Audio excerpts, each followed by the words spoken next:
Bonjour et bienvenue dans cette vidéo où je vous présente les propriétés médicinales du calendula ou souci officinal et dans laquelle je vous indique également 5 façons simples de l'utiliser pour traiter un certain nombre de troubles bénins du quotidien comme les inflammations des muqueuses digestives, les douleurs menstruelles ou encore les irritations cutanées. Je suis Didier du blog herbagaia.com et je suis très content de vous accueillir dans cette nouvelle vidéo. Si vous êtes nouveau sur cette chaîne, je vous invite à vous abonner et à liker pour rester informé des prochaines vidéos qui ont pour objectif de vous apprendre à reconnaître et utiliser les plantes sauvages et médicinales.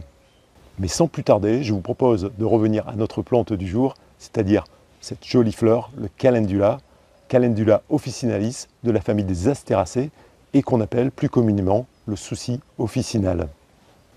Comme vous le voyez ici, le souci fait un très bon compagnon pour les légumes du potager. Vous pouvez le planter entre les rangs de tomates ou de laitue car il possède des propriétés insecticides. Son odeur éloigne certains insectes mais en attire d'autres comme les cirfes dont les larves dévorent les pucerons. Le souci est probablement originaire du bassin méditerranéen mais l'espèce qu'on connaît surtout c'est celle qu'on cultive dans nos jardins qui présente des grosses fleurs, de très jolies fleurs. Par contre, dans le sud de la France, entre les vignes et sur les talus, on peut encore trouver le souci à l'état sauvage.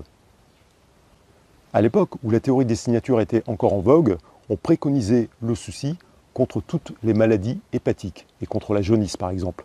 Et c'était à cause du rapprochement qu'on faisait entre la couleur de ces fleurs jaunes et celle de la bile. Et ce qui peut apparaître comme surprenant, c'est que les recherches actuelles ont confirmé une réelle action du souci, donc du calendula, sur la sécrétion biliaire. Et ça montre qu'en fait, au-delà des théories qui peuvent nous apparaître aujourd'hui comme des superstitions, les anciens avaient quand même une réelle connaissance empirique des propriétés médicinales des plantes. Donc le calendula possède des propriétés cholérétiques et cholagogues au niveau de la vésicule biliaire, mais ce n'est pas tout, parce que le souci possède aussi d'autres propriétés, parmi lesquelles des propriétés anti-inflammatoires, emménagogues et cicatrisantes. Je vous propose aujourd'hui de passer en revue quelques-unes des préparations que vous pouvez réaliser vous-même très facilement à base de calendula. Première préparation, le baume magique au calendula. Alors c'est un baume qui est un peu magique car il va vous permettre de soigner un grand nombre d'affections cutanées comme les plaies, les coupures, mais aussi les érythèmes fessiers des bébés ou les croûtes de lait.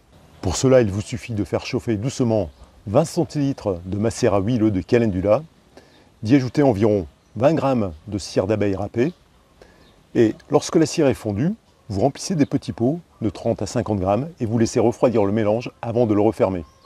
Et si vous voulez avoir plus de détails sur la réalisation des macérats huileux et des baumes, vous pouvez consulter notre site herbagaia.com.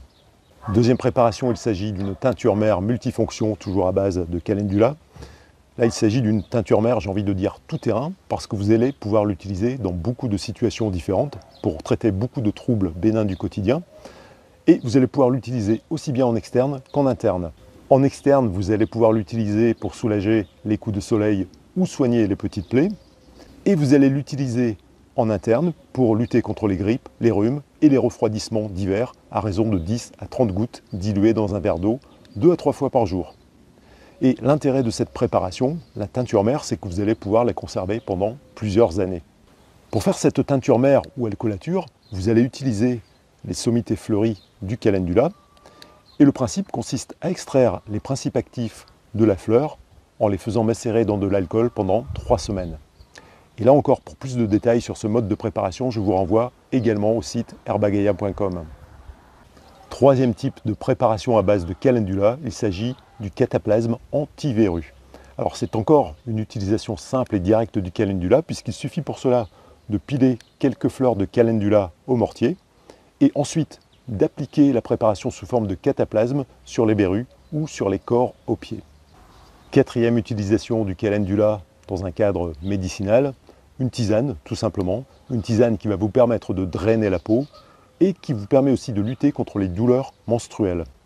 Alors si vous avez une tisane avec une concentration d'au moins 20 g de fleurs par litre d'eau, vous obtenez une tisane médicinale qui possède un certain nombre de propriétés et qui pourra être utilisée comme tisane sudorifique et anti-inflammatoire, ce qui vous permettra de soulager des inflammations, des muqueuses gastriques et des coliques. Cette tisane a également une action de drainage et donc elle a une action positive sur les affections cutanées diverses plus ou moins affectées.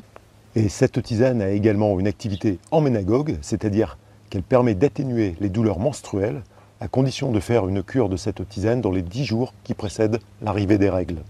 Cinquième type de préparation à base de calendula dans le domaine du bien-être, il s'agit de l'élixir floral. La préparation d'un élixir floral, ça consiste à placer les fleurs dans un bol en cristal empli d'eau de source, à laisser macérer la préparation quelques heures en plein soleil sur le lieu de la récolte, avant de la filtrer et d'y ajouter une même quantité d'alcool de fruits. L'élixir floral à base de calendula est supposé développer la bienveillance, la sensibilité et le sens de la communication et de l'écoute. C'est donc un élixir qui permet de rendre les relations plus souples et plus agréables, qu'il s'agisse de relations personnelles ou professionnelles.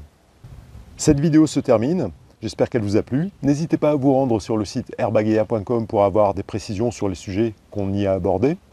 D'autres vidéos vont suivre et je vous invite à nouveau à vous abonner, à activer la petite cloche pour rester informé de leur arrivée. Likez cette vidéo, partagez-la, n'hésitez pas à me poser vos questions et à faire des commentaires ci-dessous.